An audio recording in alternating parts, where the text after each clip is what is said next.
Salut à toi, c'est Nico, je suis super content de te retrouver comme tous les dimanches dans une nouvelle vidéo. Aujourd'hui, on va parler de filtres et plus précisément d'un filtre que beaucoup de photographes et vidéastes utilisent pour avoir un meilleur rendu sur leurs images et je trouvais ça important de te partager ça aujourd'hui.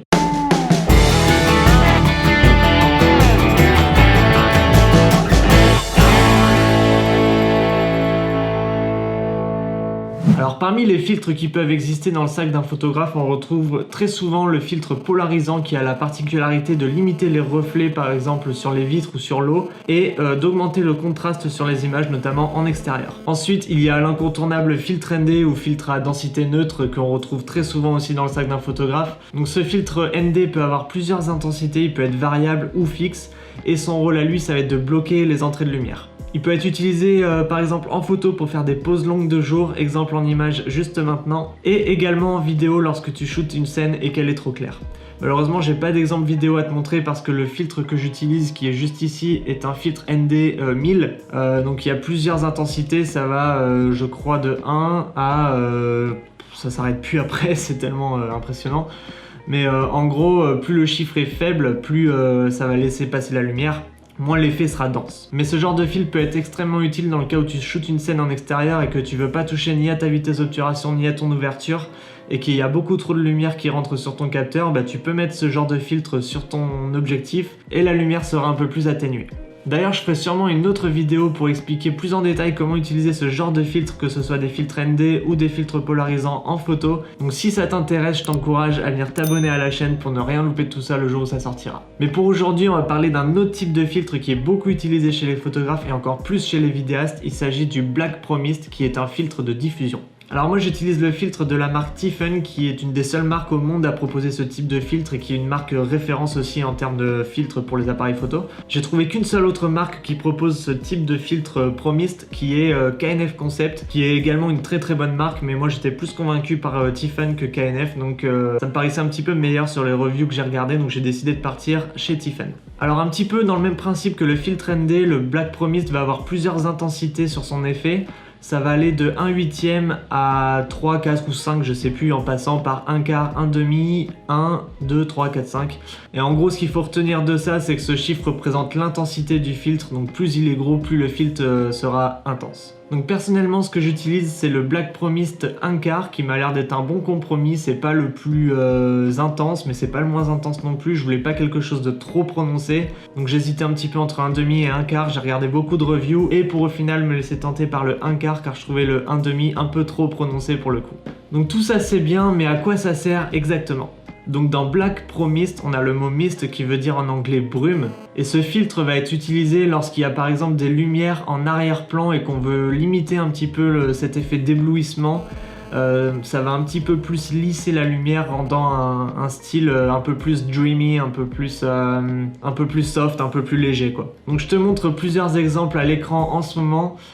Ici à gauche tu as la photo avec le Pro Mist et à droite le même cadrage sans le filtre, donc tu vois quand même clairement une différence. Et ça va être vraiment au niveau des lumières qu'on va voir la différence, ça va réduire nettement l'intensité de la lumière, rendant un résultat un peu plus soft, un peu plus doux. Tandis que si on met pas le filtre et qu'on prend une photo tout simplement de la lumière, on aura vraiment la photo brute et ça va vraiment nous taper à l'œil et ça va limite nous éblouir en fait. Il y a une chose à retenir cependant avec ce filtre, c'est que lorsque tu prends des photos avec, il faut quand même avoir une exposition quasiment parfaite. Sinon si ta photo est surexposée, en fait le filtre va agir sur toute la photo, donc tu auras cet effet de brume sur toute la photo et ce sera carrément inutilisable.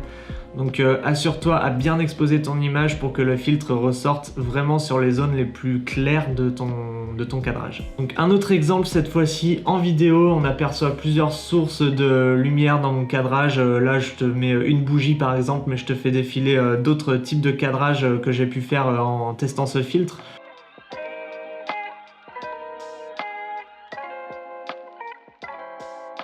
Et ce filtre agit uniquement sur les hautes lumières. Tu peux voir que les noirs ils restent inchangés entre la vidéo de gauche et la vidéo de droite. C'est ça la particularité du Black Pro Mist, c'est que ça va uniquement agir sur les hautes lumières et pas sur les noirs. Donc ça nous amène à une question, dans quel cas faut-il l'utiliser? Alors tout dépend du rendu que tu veux avoir sur ton image, déjà tout dépend si tu fais de la photo ou de la vidéo. Si tu fais de la photo et que tu veux une ambiance un peu plus dreamy, un peu plus soft, avec des lumières moins crues et plus douces, eh bien je t'encourage à utiliser ce filtre par exemple en golden hour ou en soirée ou même de nuit. Tu vas avoir vraiment cet effet de douceur sur l'image au niveau des lumières et ça rend un résultat vraiment très agréable. En tout cas moi j'adore personnellement. Donc tout dépend du résultat que tu veux avoir. Si jamais tu veux ce résultat un petit peu plus doux et que tu veux pas vraiment des lumières crues sur ton image, eh ben, je t'encourage à utiliser ce filtre. Il va être également utile lorsque tu vas prendre un humain en photo, ça va un petit peu lisser les traits et les rides, rendant un résultat un petit peu moins net et un petit peu moins détaillé, on va dire. Le rendu sera plus doux et il va rien changer aux couleurs, il va juste maintenir les tons de la peau en atténuant un petit peu les zones de netteté. J'en profite d'ailleurs pour préciser que toutes les images que tu regardes là ne sont pas retouchées. J'ai appliqué aucune correction colorimétrique sur les vidéos, ni même de preset Lightroom ou quoi sur les photos, donc c'est vraiment les images brutes en sortie de caméra pour te faire vraiment une idée la plus précise possible de ce à quoi ce filtre est capable. En vidéo, ce filtre est énormément utilisé comme je l'ai dit tout à l'heure, notamment au cinéma pour atteindre des looks un petit peu plus soft comme j'ai évoqué, pour avoir une lumière moins crue et un peu plus douce sur l'image. Il y a beaucoup de séries, que ce soit sur Netflix, des films, tout ça, qui utilisent ce genre de filtre. Alors c'est peut-être pas forcément le Black Pro Mixed, mais c'est quelque chose de sensiblement équivalent. Toujours est-il que le résultat recherché, c'est vraiment cet effet d'adoucissement des hautes lumières et de lissage un petit peu de traits sur le visage pour avoir un rendu un peu plus cinématographique. Alors comme je l'ai dit au début de vidéo, celui que j'utilise c'est le 1/4, donc c'est pas le plus prononcé, mais c'est pas non plus le moins prononcé. J'ai pas d'autres filtres pour montrer des comparaisons, mais je suis sûr que tu peux en trouver sur internet. Il y a des tonnes de vidéos, d'articles qui en parlent, donc c'est vraiment pas quelque chose de nouveau. Comme tu as pu le voir tout au long de cette vidéo, l'effet est quand même perceptible à 1/4, donc imagine si jamais tu dois prendre le 1/2, le 1, le 2, voire même le 3, ça va jusqu'à 5, rappelle-toi, donc l'effet est vraiment très prononcé plus tu augmentes le nombre, et j'adore le look que ça a, franchement à 1/4, je suis vraiment pas déçu de mon achat. Donc voilà, j'ai pas grand chose d'autre à dire sur ce filtre, il est tout simplement génial. Si jamais t'es intéressé pour l'acheter, j'ai un lien affilié Amazon qui est dans la description.